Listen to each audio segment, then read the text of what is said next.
ng maling impormasyon o fake news sa social media.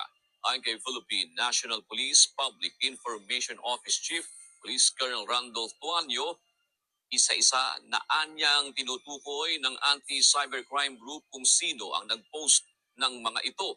Kasama din anya sa imbestigahan ng ACG at CIDG ay ang tila panloloko ng isang nanay na nakilalang si Aling Sheila sa publiko ugnay sa pagkamatay ng kanyang anak.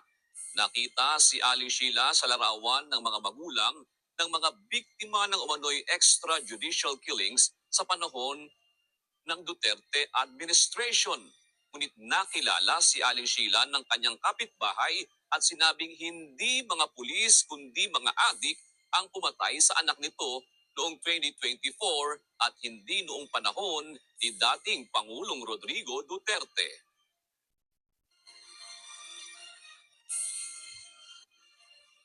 Kasama po yan sa mga inimbestigahan po nila na katunayan na ibinigay na po nila sa direktor ng CIDG.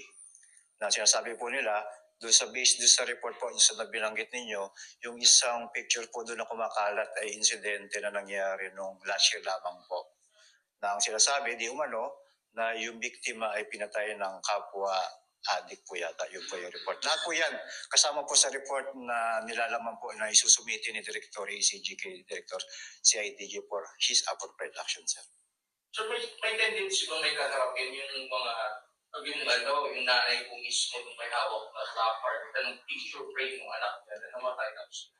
Kasama po yan sa binigay ni Director ACG po sa kanyang legal officer na magko-confer po sa legal officer naman po ng CIDG para sa mga kaukulang kaso kung may mga dapat pong kasuhan.